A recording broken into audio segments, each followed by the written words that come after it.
Dear students, ఈరోజు మనం మన సిలబస్లో భాగంగా అధ్యయనం చేస్తున్న అంశం నిజాం నవాబులు.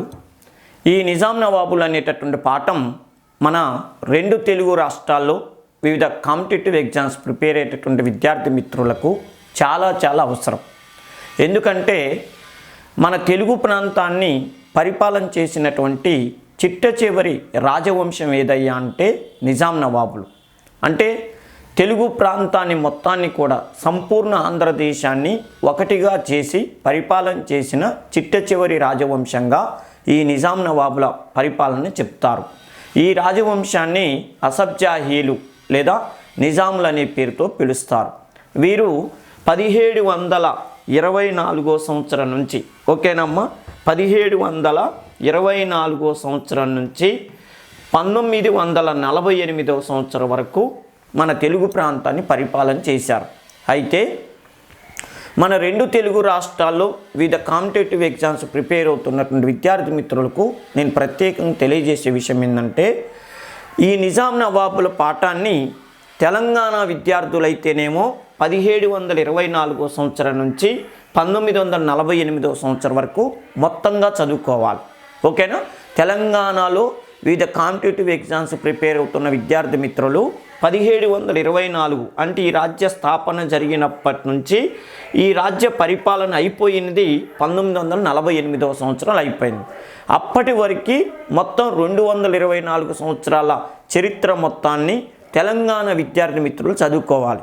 అదే మరి ఆంధ్ర విద్యార్థుల పరిస్థితి ఏంది అని అంటే, ఆంధ్ర విద్యార్థులు రాజ్యం స్థాపన జరిగిన 1724 సంవత్సరం నుంచి 1800 అక్టోబర్ 12వ తారీఖు వరకు మాత్రమే ఈ రాజవంశ పరిపాలన చదువుకోవాలి. ఎందుకు అనంటే 1800 అక్టోబర్ 12వ తారీఖు నుంచి కోస్తా ప్రాంతం, రాయలసీమ ప్రాంతం అధికారికంగా బ్రిటిష్ వాళ్ళు అప్పటికే మన భారతదేశంలో పరిపాలన చేసుకుంటున్నటువంటి మద్రాసు అంటే తమిళనాడు హ్యాండ్ ఓవర్లోకి వెళ్ళిపోయింది. తమిళనాడు ప్రాంతంలోకి వెళ్ళిపోవటం వల్ల ఏమైందంటే, ఈ ప్రాంతాన్ని మొత్తాన్ని కోస్తా, రాయలసీమ, తమిళనాడు మొత్తాన్ని కలిపి ఉమ్మడి మద్రాసు రాష్ట్రం అనే పేరుతో పిలవటం ప్రారంభించారు. అప్పటి నుంచి మన కోస్తా, రాయలసీమ ప్రజలందరూ కూడా నిజాం నవాబు పాలనలో నుంచి బయటికి వెళ్ళిపోయి అధికారికంగా బ్రిటిష్ ఈస్ట్ ఇండియా కంపెనీ పరిపాలనలోకి వెళ్ళిపోయారు. అంటే 1800 అక్టోబర్ 12వ తారీఖు నుంచి కోస్తా, రాయలసీమ ప్రజలకి నిజాం ప్రభుత్వానికి ఎలాంటి సంబంధం లేదు. వాళ్ళు బ్రిటిష్ ఈస్ట్ ఇండియా కంపెనీ వాళ్ళు అధికారికంగా పరిపాలిస్తున్నటువంటి లేదా ప్రత్యక్షంగా పరిపాలిస్తున్నటువంటి మద్రాస్ ప్రెసిడెన్సీలోకి వెళ్ళిపోయారు. వాళ్ళు తమిళనాడు అప్పుడు 8 జిల్లాలు, కోస్తా రాయలసీమ 11 జిల్లాలు, మొత్తం కలిపి 19 జిల్లాలని మద్రాస్ క్యాపిటల్ సిటీగా చేసి ఉమ్మడి మద్రాసు రాష్ట్రం అనే పేరుతో పరిపాలనలోకి వెళ్ళిపోయారు కోస్తా రాయలసీమ ప్రజలు. మరి మన తెలంగాణ ప్రజల పరిస్థితి ఏంటంటే, వాళ్ళు మాత్రం ఎప్పటికీ కూడా నిజాం నవాబు పాలనలోనే ఉండిపోయారు. అంటే మీరు ఇక్కడ గమనించాల్సిన విషయం ఏంటంటే, తెలంగాణ ప్రజలని నిజాం నవాబే పరిపాలన చేసిండు, కానీ బ్రిటిష్ వాళ్ళకి తెలంగాణ ప్రజలకి ఎలాంటి సంబంధం లేదు. కాకపోతే బ్రిటిష్ వాళ్ళ కబంధ హస్తాల్లో ఉండి నిజాం నవాబు ఆంధ్రదేశంలో తెలంగాణ ప్రాంతాన్ని మాత్రమే పరిపాలన చేశాడు. అంటే ఒక తెలంగాణనే కాదు, కర్ణాటక, మహారాష్ట్రలో కొన్ని జిల్లాలను కూడా కలిపి ఆయన నిజాం నవాబు మళ్ళీ 1800 సంవత్సరం నుంచి 1948 వరకు కూడా కంటిన్యూ చేశారు. అందుకని ఇప్పుడు మన రెండు తెలుగు రాష్ట్రాలలో వివిధ కాంపిటేటివ్ ఎగ్జామ్స్ ప్రిపేర్ అయ్యే పిల్లలకి నేను ముందే చెప్తున్నాను, మన తెలంగాణ విద్యార్థులైతేనేమో ఈ రాజ్య స్థాపన జరిగినప్పటి నుంచి ఈ రాజ్య పరిపాలన అయిపోయేంత వరకు 1948 సంవత్సరం వరకు ప్రతి బిట్టు చదవాల్సిందే. అదే మన ఆంధ్ర, రాయలసీమ విద్యార్థులైతేనేమో వీళ్ళ పరిపాలన నిజాం నవాబ్ పరిపాలన 1800 అక్టోబర్ 12వ తారీఖు వరకు చదువుకుంటే సరిపోతుంది. ఓకే కదా? కానీ ఇక్కడ మీరు ప్రత్యేకంగా గుర్తుపెట్టుకోవాల్సిన విషయం ఏంటంటే, కోస్తా, రాయలసీమ విద్యార్థులు కూడా అసలు మొత్తంగా చదివితే ఎలాగో ఎన్నో పుస్తకాలు చదువుతున్నారు కదా, ఈ పాఠాన్ని చివరిదాకా వింటే మీకు వచ్చే ప్రయోజనం ఏంటంటే 1948వ సంవత్సరం వరకు నిజాం పరిపాలనలో ఉన్న మన తెలంగాణ ప్రజలు తర్వాత కాలంలో ఆపరేషన్ పోలో అయిపోయిన తర్వాత జేఎన్ చౌదరి మిలిటరీ పాలనలోకి ఎలా వచ్చారు, మిలిటరీ పాలన అయిపోయిన తర్వాత వెల్లోడి పాలన నడవటం కానీ, ఆ తర్వాత 1952వ సంవత్సరంలో ఎలక్షన్లు జరిగిన తర్వాత బూర్గుల రామకృష్ణారావు హైదరాబాద్ స్టేట్ మొదటి ముఖ్యమంత్రిగా నియమించబడ్డాక కేవలం 52 నుంచి 56 వరకే హైదరాబాద్ స్టేట్ అనే పేరుతో తెలంగాణ ప్రజలు పరిపాలించబడ్డారు. తర్వాత అదే తెలంగాణ ప్రజలు మళ్ళీ ఎవరితో కలిశారంటే కోస్తా రాయలసీమలతో కలిశారు. కోస్తా రాయలసీమలతో కలవటం వల్ల ఏమైందంటే మళ్ళీ 1956 సంవత్సరంలో ఆంధ్రప్రదేశ్ రాష్ట్రం అనేటటువంటిది ఏర్పడింది. ఆంధ్రప్రదేశ్ రాష్ట్రం అంటే ఇక్కడ ప్రత్యేకంగా గుర్తుపెట్టుకోవాల్సిన విషయం ఏంటంటే కోస్తా రాయలసీమ ప్రజల నుంచి తెలంగాణ 1800 సంవత్సరం అక్టోబర్ 12వ తారీఖు నుంచి వేరు చేయబడితే తర్వాత మళ్ళీ ఎప్పుడు కలవటం జరిగిందంటే 1956 సంవత్సరం నవంబర్ 1వ తారీఖు నాడు కలవటం జరిగింది. అంటే ఇలా విడిపోవటం, కలవటం, మళ్ళీ తర్వాత చూడండి 2014 సంవత్సరంలో మళ్ళీ తెలంగాణ సపరేట్ విడిపోయి తెలంగాణ స్టేట్ ఏర్పడటం, ఆంధ్రప్రదేశ్లో ఆంధ్రప్రదేశ్గానే ఉండటం జరిగింది. ఇలా విడిపోవటం, కలవటం, మళ్ళీ విడిపోవటం తెలుగు ప్రజల చరిత్రలో జరిగినటువంటి సంఘటనలు. ఏదేమైనా కూడా నేను ముందే చెప్తున్నాను, మీకు ఇష్టం వచ్చిన విధంగా దీన్ని ఉపయోగించుకోండి. ఇంకో విషయం ఏంటంటే విద్యార్థి మిత్రులకు నేను ప్రత్యేకంగా చెప్పేది, ఇప్పుడు నేను చెప్పేటటువంటిది ఫోటోలతో కూడినటువంటి పాఠం, అంటే సోది లేకుండా స్ట్రైట్గా చెప్పుకునేటటువంటి పాఠం ఇప్పుడు చూద్దాం. అంటే ఫోటోలని ఆధారంగా చేసుకొని ఓకేనా మనం హైలైట్స్ వరకు చదువుకుందాం. తర్వాత మళ్ళీ ప్రతి బిట్టు టైపులో నేను పాఠం మొత్తం ఎక్స్ప్లెయిన్ చేసేది మళ్ళీ ఒకటి ఉంటుంది. ఆ తర్వాత బిట్ బ్యాంక్ ఉంటుంది, ఆ తర్వాత ఆబ్జెక్టివ్ బిట్ ఉంటుంది. ఏది ఒక నిజాం నవాబుల పాఠం మీదనే ఎన్నో రకాలుగా మీకు ఉపయోగపడేటట్టుగా నేను ఇవి తయారు చేయటం జరిగింది. నాకు టైం లేదు, ఎగ్జామ్ తొందరలో ఉంది, ఎట్టి పరిస్థితుల్లో 1 గంటలో నా క్లాస్ మొత్తం అయిపోవాలి అనుకుంటేనేమో ఇప్పుడు నేను చెప్పేటటువంటి ఫోటోలతో కూడినటువంటి పాఠాన్ని బాగా చూడండి. అంటే వీడియోలు చూసి దాని మీద అవగాహన పెంచుకోండి. రెండో విషయం ఏంటంటే నాకు దాని గురించి డెప్త్ కావాలి, ఇప్పట్లో ఎగ్జామ్ లేదు కాబట్టి ఈ పాఠం గురించి పూర్తి సమాచారం తెలుసుకోవాలనుకుంటేనేమో ఇంకొక పాఠం ఉంటుంది, అది చూడండి. అంటే దీంట్లోనే ఇంకో విధంగా చెప్పాను, అది చూడండి. లేదు నాకు బిట్ టైపులోనే కావాలి, బిట్ బ్యాంక్ అనుకుంటే అట్లా అవకాశం ఉంది.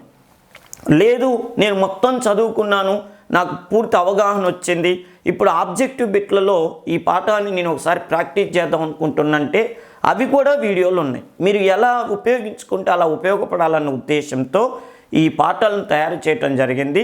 ఒక్కొక్క పాఠం గురించి ఇంత అన్ని రకాలుగా తయారు చేస్తున్నానంటే మీరు వీటిని ఉపయోగించుకున్నప్పుడే మీరు వీటికి న్యాయం చేసిన వాళ్ళు అవుతారు. ఓకే కదా? ఇక చూడండి, నిజాం నవాబులు. అసలు నిజాం నవాబుల పాఠాన్ని ఈరోజు మనం చదువుకుంటున్నామంటే ఆధారమైనటువంటి గ్రంథాలు ఏమైనా ఉన్నాయా? అదేవిధంగా రేపు వీళ్ళ పాఠానికి ఆధారమైన గ్రంథాల గురించే కాదు, రేపు ఎగ్జామ్లో ఏమంటాడు, ఏ పుస్తకాన్ని ఎవరు రాశారు అనేటటువంటి టాప్ కూడా మనకి ఆబ్జెక్టివ్ టైప్లో కానీ మ్యాచింగ్ టైప్లో అడగటానికి అవకాశం ఉంటుంది. చూడండి, నిజాం పాలకులపైన వచ్చినటువంటి గ్రంథాలు ఏంది? నిజాం నవాబుల మీద నెంబర్ ఆఫ్ వచ్చినాయి. ఎందుకంటే దక్షిణ భారతదేశంలో 224 సంవత్సరాల పాటు ఒక అద్భుతమైనటువంటి పరిపాలనకు శ్రీకారం చుట్టినటువంటి రాజవంశంగా నిజాం నవాబు రాజవంశాన్ని చెప్తారు. అదేవిధంగా ఇంకో ప్రత్యేకత ఏంటంటే ఈ రాజవంశానికి చెందిన చిట్ట చివరి పరిపాలకుడైన మీర్ ఉస్మాన్ అలీ ఖాన్ గురించి 1937వ సంవత్సరంలో ఫిబ్రవరి 22వ తారీఖు నాడు టైమ్ అని ఇంగ్లాండ్ నుంచి వచ్చే ఒక పత్రిక, అర్థమైన ఒక మ్యాగజైన్ అనమాట. ఆ మ్యాగజైను తన కవర్ పేజీ పైన మీర్ ఉస్మాన్ అలీ ఖాన్ ఫోటో వేసి ఏమని రాసిందంటే ద వరల్డ్ వెల్తెస్ట్ రూలర్ అంటే ప్రపంచంలో అత్యంత ధనవంతమైనటువంటి చక్రవర్తి అని చెప్పి మీర్ ఉస్మాన్ అలీ ఖాన్ గురించి ప్రత్యేకంగా వర్ణించటం జరిగింది. టైమ్ మ్యాగజైన్ 1937 ఫిబ్రవరి 22వ తారీఖు నాడు బాగా గుర్తుపెట్టుకోండి. ఇంకో ముఖ్యమైన విషయం ఏంటంటే మొదటి ప్రపంచ యుద్ధం జరిగేటప్పుడు మీర్ ఉస్మాన్ అలీ ఖానే చక్రవర్తిగా ఉన్నాడు 1914 నుంచి 1918 వరకు.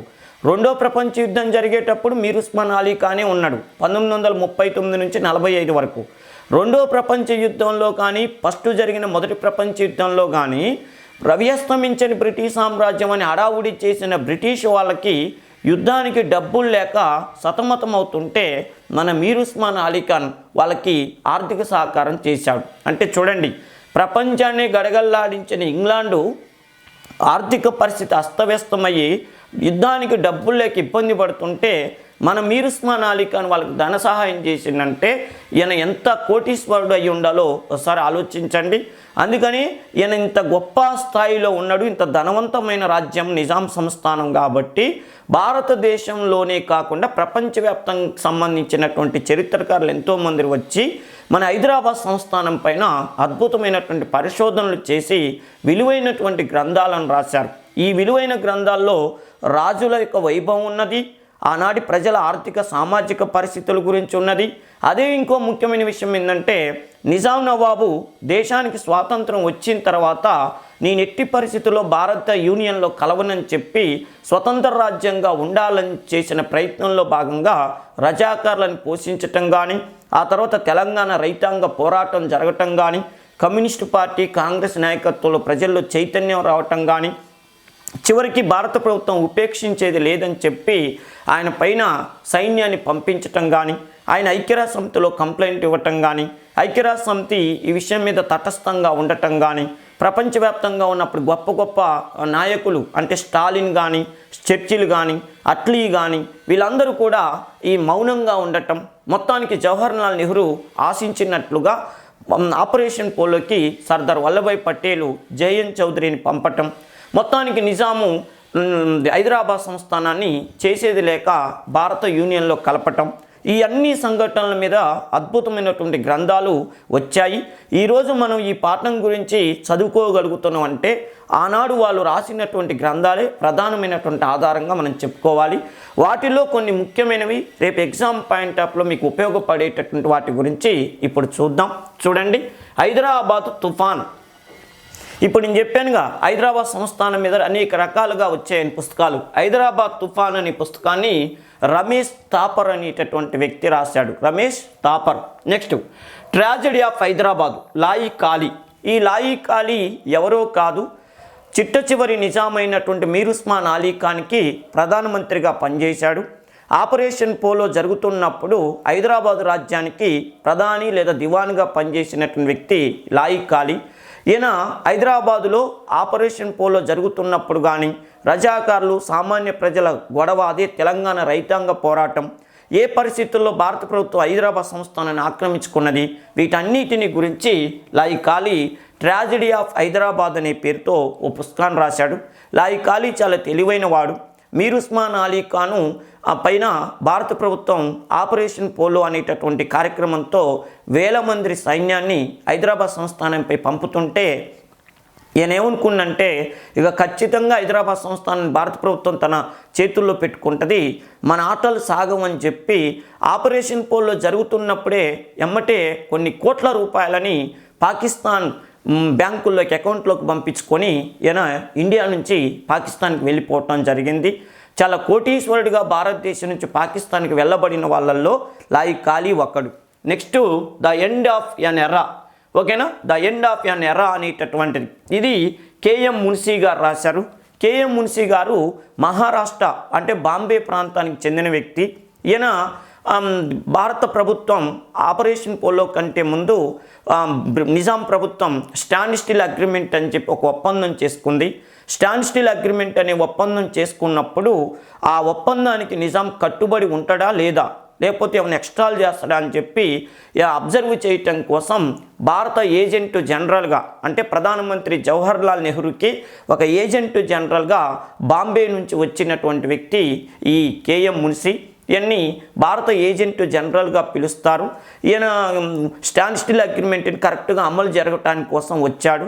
తర్వాత ఈయనకి నిజాం ప్రభుత్వం ఏమాత్రం కూడా సపోర్ట్ ఇవ్వలేదు. కనీసం ఈయన ఉండటానికి ఇల్లు కూడా ఇవ్వకుండా నిజాం ప్రభుత్వం ఈయన ఇబ్బంది పెట్టింది. ఈ సమయంలో ఈయన చాలా ఇబ్బందులు పడ్డప్పటికీ భారత ప్రభుత్వం తనకు అప్పచెప్పిన పనిని నెరవేర్చాలన్న ఉద్దేశంతో సికింద్రాబాద్లో ఉన్న బొల్లారంలో మిలిటరీ క్వార్టర్స్లో ఉండి ఎప్పటికప్పుడు భారత ప్రభుత్వానికి రజాకార్లు, కాసిం రజ్వీ, మీర్ ఉస్మాన్ అలీ ఖాన్ చేస్తున్న దుర్మార్గాలన్నిటినీ కూడా కేంద్ర ప్రభుత్వానికి తెలియజేస్తూ సామాన్య ప్రజలకి స్వేచ్ఛ కలిగించటం కోసం భారత ప్రభుత్వాన్ని ఆపరేషన్ పోలో చేపట్టమని చెప్పి సలహా ఇచ్చినటువంటి వాళ్ళల్లో ఏనొకడు. ఈ ఆపరేషన్ పోలో అయిపోయిన తర్వాత ఆయన హైదరాబాదులో చూసిన వాటిని, విన్న వాటిని, ఆనాటి పరిస్థితిని మొత్తాన్ని కూడా అద్భుతమైనటువంటి గ్రంథంగా మార్చాడు. అదే ద ఎండ్ ఆఫ్ ఎన్ ఎరా, ఒక యుగం ముగిసిందనే పేరుతో. ఒక యుగం ముగిసిందంటే ఏంది? నిజాం ప్రభుత్వం పరిపాలన అయిపోయిందనే పేరుతో ఈ పుస్తకం రాశాడు. Next operation polo. JN Chaudhuri Bengal ప్రాంతానికి చెందిన వ్యక్తి. జేఎన్ చౌదరి ఎవరో కాదు, మనకి భారత జాతీయ కాంగ్రెస్ 1885లో బొంబాయిలో సమావేశమైనప్పుడు ఆ జాతీయ కాంగ్రెస్కి మొదటి అధ్యక్షుడిగా పనిచేసిన డబ్ల్యూసి బెనర్జీ, ఉమేష్ చంద్ర బెనర్జీకి ఇతడు మనవడైతాడు. ఇతడు బెంగాల్ ప్రాంతంలో జన్మించి చిన్న వయసులోనే మిలిటరీలోకి వెళ్ళి రెండో ప్రపంచ యుద్ధంలో బ్రిటిష్ ప్రభుత్వం తరపున పోరాటం చేసి మన భారతదేశానికి కూడా గొప్ప పేరు తీసుకొచ్చినటువంటి వ్యక్తి. ఎందుకంటే రెండో ప్రపంచ యుద్ధంలో బ్రిటన్ తరపున మన భారతీయ సైన్యం పాల్గొన్నది. ఈయన కూడా భారతదేశ సైన్యం తరపున బ్రిటిష్ ప్రభుత్వం తరపున పోరాటం చేశాడు. గొప్ప పేరు ప్రతిష్టలు తెచ్చుకున్నాడు. కాబట్టి ఇతని యొక్క టాలెంట్ని గుర్తించిన జవహర్లాల్ నెహ్రూ 1948 సెప్టెంబర్ 13వ తారీఖు నాడు జరిపిన ఆపరేషన్ పోలోకి ఈయనని ప్రత్యేకంగా సోలాపూర్, ఓకేనా, మహారాష్ట్రలో ఉన్నటువంటి సోలాపూర్ అనే ప్రాంతం నుంచి సైన్యానికి నాయకత్వం వహించే బాధ్యత అప్పచెప్పారు. ఆపరేషన్ పోలో 1948 సెప్టెంబర్ 13వ తారీఖు నుంచి 1948 సెప్టెంబర్ 18వ తారీఖు అంటే 17వ తారీఖు నాడు నిజాం లొంగిపోయాడు. 18వ తారీఖు నుంచి జేఎన్ చౌదరి నాయకత్వంలోనే హైదరాబాద్ సంస్థానంలో మిలిటరీ ప్రభుత్వం ఏర్పడింది. అంటే జవహర్లాల్ నెహ్రూ ఆదేశానుసారం 1948 సెప్టెంబర్ 18వ తారీఖు నుంచి 1950వ సంవత్సరం వరకు ఇతడి పరిపాలన నడిచింది. ఆ ప్రభుత్వాన్ని మిలిటరీ పాలన, మిలిటరీ పాలన లేదా సైనిక పాలన అంటారు. ఓ ముఖ్యమైన విషయం ఏంటంటే నిజాం 1948 సెప్టెంబర్ 17వ తారీఖు నాడే లొంగిపోయాడు. లొంగిపోయిన తర్వాత జేఎన్ చౌదరి నాయకత్వంలో ఇక్కడ సైన్యాన్ని ఎందుకు ఉంచాల్సి వచ్చింది 1950 వరకు అంటే రజాకార్లు తప్పించుకొని పోయారు. ఆపరేషన్ పోలో జరిగేటప్పుడు రజాకార్లు చేసేది లేక తప్పించుకొని పోయారు. మళ్ళీ తప్పించుకొని పోయినటువంటి రజాకార్లు మళ్ళీ హైదరాబాద్ మీదకి వచ్చి ఎక్కడైతే గొడవలు చేస్తారో అన్న ఉద్దేశంతో 1 సంవత్సరం పాటు ప్రజాప్రభుత్వం అంటే ప్రజలకు శాంతి భద్రతలు కల్పించాలన్న ఉద్దేశంతో జేఎన్ చౌదరిని మిలిటరీ పాలకుడిగా కేంద్ర ప్రభుత్వం నియమించింది. అంటే ఇక్కడ మీరు గమనించాల్సిన విషయం ఏంటంటే జేఎన్ చౌదరి 2 డ్యూటీలు చేశాడు. ఒకటి ఆపరేషన్ పోలోకి నాయకత్వం వహించాడు. రెండవది ఆపరేషన్ పోలో అయిపోయిన తర్వాత మిలిటరీ ప్రభుత్వం అనేటటువంటిది హైదరాబాద్ సంస్థానంలో నడిచింది. రాజ్యాంగం అమల్లోకి వచ్చేంత వరకు 1950 జనవరి 26వ తారీఖు నాడు రాజ్యాంగం అమల్లోకి వచ్చేంత వరకు హైదరాబాదు సంస్థానం పేరుతోనే ఉంది. 1950 జనవరి 26 నుంచి హైదరాబాద్ సంస్థానం పేరుని హైదరాబాద్ రాష్ట్రంగా మార్చారు. అప్పటి వరకు కూడా నడిపిన మిలిటరీ ప్రభుత్వానికి జేఎన్ చౌదరియే నాయకత్వం వహించాడు. అందుకని జేఎన్ చౌదరి తన అనుభవాలన్నిటితో పుస్తకం రాశాడు. దానికే ఆపరేషన్ పోలో అని పేరు పెట్టాడు. Next Hyderabad of 7 rulers. Hyderabad of 7 rulers అంటే హైదరాబాద్ని 7 నిజాం నవాబులు పరిపాలన చేశారు. ఆ నిజాం నవాబుల పరిపాలనా కాలంలో జరిగిన సామాజిక, ఆర్థిక, రాజకీయ విషయాలన్నిటిని గురించి జనరల్ ఇడ్రూస్ అనేటటువంటి వ్యక్తి రాశాడు. ఈ ఇడ్రూస్ ఎవరో కాదు, చివరి నిజామైన మీర్ ఉస్మాన్ అలీ ఖాన్కి తన సైన్యానికి నాయకత్వం వహించినటువంటి వ్యక్తి ఇతడు. ఓకేనా, మీర్ ఉస్మాన్ అలీ ఖాన్ సపరేట్ సైన్యం ఉంటుంది కదా, ఆ సైన్యానికి మిలిటరీ అధికారిగా ఈయన హైదరాబాద్లో డ్యూటీ చేశాడు. ఒక ముఖ్యమైన విషయం ఏంటంటే ఈయన ఇంగ్లాండ్ నుంచి వచ్చినటువంటి వ్యక్తి. కానీ మీర్ ఉస్మాన్ అలీ ఖాన్ దగ్గర అతి చనువుని, అతను ఎక్కువ పరపతిని సంపాదించుకొని క్రిస్టియన్ అయినటువంటి తను ఇస్లాం మతంలో చేరాడు. మొత్తానికైతే ఈయన ఆపరేషన్ పోలో జరిగేటప్పుడు నిజాం సైన్యానికి నాయకత్వం వహించాడు. భారత ప్రభుత్వానికేమో జేఎన్ చౌదరి నాయకత్వం ఇస్తే నిజాం సైన్యానికేమో ఇడ్రూస్ అనేటటువంటి వ్యక్తి నాయకత్వం వహించాడు. నెక్స్ట్ చూడండి, the last Nizam of life and times of Mir Osman Ali Khan. ఓకేనా, the last Nizam of the life and times of Mir Osman Ali Khan అనేది వికే భవా అనేటటువంటి చరిత్రకారుడు స్వాతంత్రం వచ్చిన తర్వాత రాశాడు. ఓకే కదా, మొత్తానికి మీర్ ఉస్మాన్ అలీ ఖాన్ జీవిత చరిత్రకు సంబంధించింది. చూడండి, Hyderabad Toofan, Ramesh Thapar, tragedy of Hyderabad, Laiq Ali, end of an era, KM Munshi, operation polo, JN Chaudhuri, ఆ తర్వాత Hyderabad of 7 rulers, general Edroos. ఓకేనా, the last Nizam, the life and times of Mir Osman Ali Khan, VK Bawa అనేటటువంటి వ్యక్తులు రాశారు. దీంట్లో మినిమం 2 అయితే ఖచ్చితంగా అడుగుతాడు. ఒకటి ట్రాజడీ ఆఫ్ హైదరాబాదు, ఎన్నోసార్లు అడిగాడు. ఓకేనా, ఇది ఖచ్చితంగా అవసరమే. ఇంకో ముఖ్యమైన విషయం ఏంటంటే ఆపరేషన్ పోలో అనేటటువంటి కూడా 3 మాత్రం ఖచ్చితంగా అడుగుతున్నటువంటి బిట్లు అనమాట ఇవి. ఓకేనా, కొత్తగా ఇవి కూడా చూసుకోండి. హైదరాబాద్ తుఫాను, ఇది 7 రూలర్స్. నెక్స్ట్ నిజాం మీర్ ఉస్మాన్ అలీ ఖాన్ది. ఇకపోతే అసలు నిజాం రాజ్య స్థాపన అనేటటువంటిది ఏ పరిస్థితుల్లో జరిగింది. ఇంకో విషయం ఏంటంటే నిజాం రాజ్య పరిపాలన స్టార్ట్ కావటానికంటే ముందు మన తెలంగాణ, మన రాయలసీమ, మన కోస్తా ప్రాంతాన్ని పరిపాలన చేసిన అతిపెద్ద రాజవంశం ఏది, ఏ పరిస్థితుల్లో ఆ రాజవంశం పతనమైపోతే ఎవరు పరిపాలకులకు వచ్చారు, తర్వాత దాన్ని అవకాశంగా తీసుకొని ఈ నిజాం రాజ్యాన్ని నిజాం ఉల్ ముల్క్ అనేటటువంటి వాడు ఎలా రాజ్య స్థాపన చేశాడనే దాన్ని మనం ఫోటోల ద్వారా అతి తక్కువ టైంలో ఇన్ఫర్మేషన్ తెచ్చుకునేటట్టు చూద్దాం. చూడండి, ఇది గోల్కొండ కోట. అంటే నిజాం రాజ్యం వాళ్ళు లేదా అసఫ్ జాహీలు మన తెలంగాణ, మన కోస్తా, మన రాయలసీమని పరిపాలన 1724లో స్టార్ట్ చేశారు పరిపాలన. వాళ్ళ పరిపాలన స్టార్ట్ చేయటం కంటే మన కోస్తా, మన తెలంగాణ, మన రాయలసీమని ఉమ్మడిగా చేసి పరిపాలన చేసిన అతిపెద్ద రాజవంశం ఏదంటే గోల్కొండ రాజవంశం. వాళ్ళని కులీ కుతుబ్షా లేదా కుతుబ్షాహీ వంశం అంటారు. చూడండి, వాళ్ళు 1512వ సంవత్సరం నుంచి 1687వ సంవత్సరం వరకు 175 సంవత్సరాల పాటు వాళ్ళు కూడా 7 చక్రవర్తులు, నిజాములు కూడా 7, వీళ్ళు కూడా 7 అనమాట. కుతుబ్షాహీ పరిపాలకులు 7. ఇగో ఈ గోల్కొండ కోటని రాజధానిగా చేసుకొని పరిపాలన చేశారు. కులీ కుతుబ్షా వాళ్ళు అంటే గోల్కొండ సుల్తాన్లు గోల్కొండ రాజ్యాన్ని స్థాపించడానికంటే ముందు ఈ గోల్కొండ కోట ఉన్నది. అంటే వాళ్ళ పరిపాలన కంటే ముందే ఈ గోల్కొండ కోట ఉన్నది. కాకపోతే ఆ రోజుల్లో దీన్ని మానకల్లు లేదా మంగళారం అనే పేరుతో పిలిచేవాళ్ళు. కాకతీయుల కాలంలో దీన్ని డెవలప్ చేశారు. అప్పటి నుంచి దీన్ని మంగళాపురం లేదా మానకల్ అనే పేరుతో పిలిచేవారు. ఒక విషయం ఏంటంటే కాకతీయ చక్రవర్తుల తర్వాత ఈ కోటని ఎవరు పట్టించుకోలేదు. కానీ 1512వ సంవత్సరంలో కులీ కుతుబ్షా అనేటటువంటి వ్యక్తి, అతన్నే సుల్తాన్ కులీ కుతుబ్షా అంటారు. అతడు గోల్కొండ రాజ్యాన్ని స్థాపించి మొదట్లో తెలంగాణలో ఉన్నటువంటి దేవరకొండ, భువనగిరి, ఈ గోల్కొండని పరిపాలన చేశాడు. తర్వాత కాలంలో అంచెలంచెలుగా ఎదిగి కుతుబ్షాహీ రాజ్యాన్ని ఒక తెలంగాణకే కాకుండా మన కోస్తా, మన రాయలసీమ ప్రాంతం వరకు కూడా విస్తరింపజేశాడు. వీళ్ళు కట్టినటువంటి అద్భుతమైన కట్టడాలంటే ఓ చార్మినార్ కానీ, ఓ మక్కా మసీదు కానీ, ఓకేనా, ఓ హైదరాబాద్ సిటీ కానీ, ఇలాంటి పురాణాపులు వంతెన కానీ, హుస్సేన్ సాగర్ కానీ, ఎన్నో కట్టడాలు మనకి ఏ రాజవంశం గురించి చెప్పుకుంటే గుర్తుకొస్తాయంటే గోల్కొండ కుతుబ్షాహీ రాజవంశం చెప్పుకుంటుంటే గుర్తుకొస్తాయి. అదేవిధంగా హైదరాబాదు అంటే ఇవాళ 500 సంవత్సరాల చరిత్ర. ఈ 500 సంవత్సరాల చరిత్రకి పునాది వేసినటువంటి రాజవంశం అంటే గోల్కొండ కుతుబ్షాహీలు అని చెప్తారు. అయితే ఈ గోల్కొండ కుతుబ్షాహీ రాజులలో చిట్ట చివరి పరిపాలకుడైనటువంటి వ్యక్తి అబుల్ హసన్ తానీషా. అబుల్ హసన్ తానీషా 1672వ సంవత్సరం నుంచి, ఓకేనమ్మా, 1672వ సంవత్సరం నుంచి 1687వ సంవత్సరం వరకు పరిపాలన చేశాడు. ఈ అబుల్ హసన్ తానీషా చాలా మంచి వ్యక్తి, ఉదారమైనటువంటి భావం కలిగినవాడు, మత సహనం కలిగినవాడు.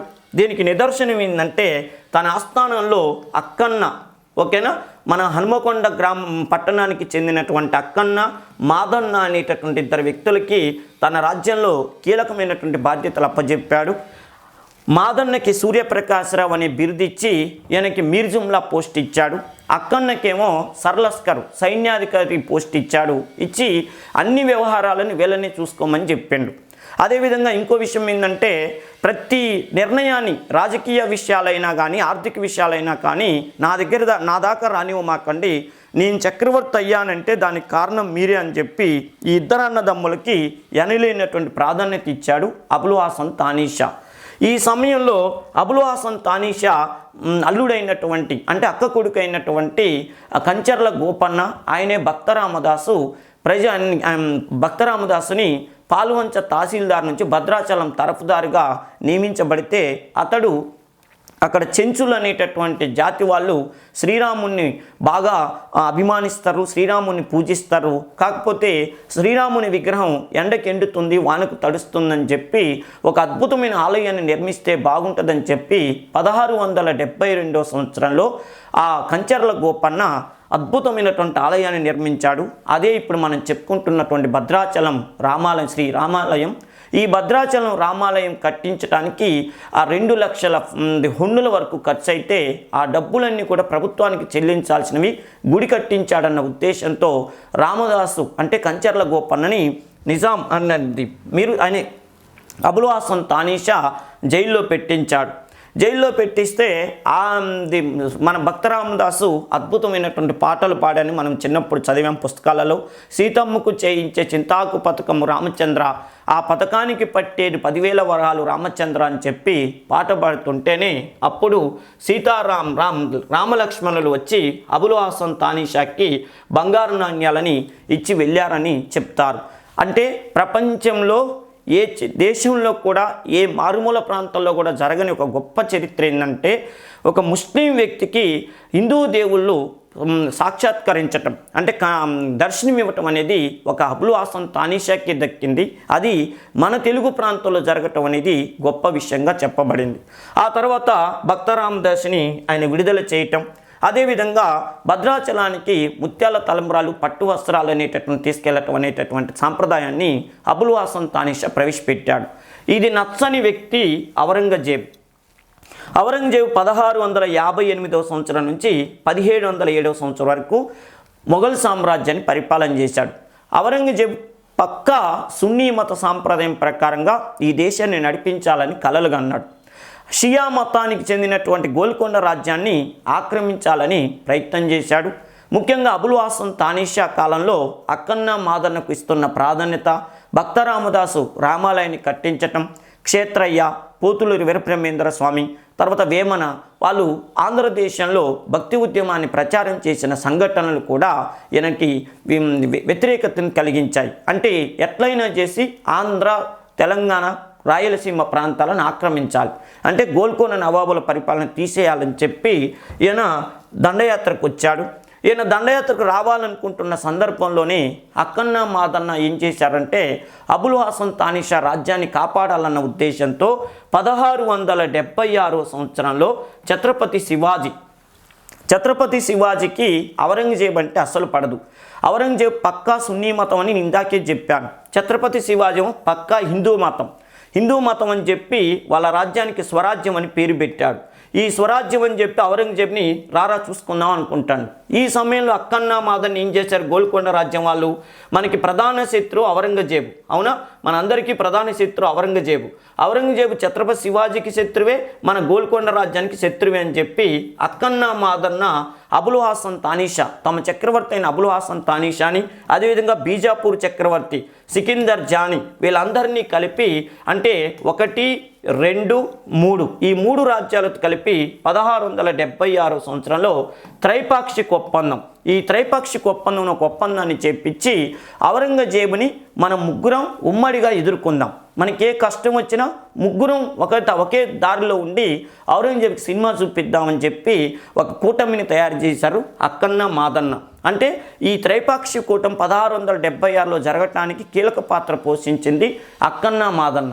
దీంతో ఔరంగజేబ్కి ఇంకా కోపం వచ్చింది, వీళ్ళని అణచివేయాలని చెప్పి ఆగ్రా కోట నుంచి ఆయన ఔరంగాబాద్ అనే ప్రాంతానికి వచ్చి అక్కడే సెటిల్ ఎట్లయినా చేసి ఈ 3 రాజ్యాలు ఆక్రమించాలని చాలా వరకు ప్రయత్నం చేశాడు. అది 1680 సంవత్సరం వరకు నెరవేరలేదు. 1680 తర్వాత ఛత్రపతి శివాజీ పోవటం, ఛత్రపతి శివాజీ తర్వాత సంభాజీ రావటం, సంభాజీ అంత సమర్థుడు కాకపోవటం వల్ల ఔరంగజేబుకి మంచి అవకాశాలు వచ్చినాయి. దాంతో ఇక మిగతా ప్రాంతాలను ఆక్రమించాలని ట్రై చేశాడు. దానిలో భాగంగా 1686 సంవత్సరంలో బీజాపూర్ను ఆక్రమించాడు. 1687 సంవత్సరంలో మన గోల్కొండ రాజ్యాన్ని ఆక్రమించడానికి బయలుదేరాడు ఔరంగజేబు. ఇలా ఔరంగజేబు ప్రస్థానం పక్కా సున్నీ రాజ్యంగా ఈ దేశాన్ని తీర్చిదిద్దాలన్న లక్ష్యంతో మన గోల్కొండ రాజ్యాన్ని ఆక్రమించడానికి వచ్చాడు.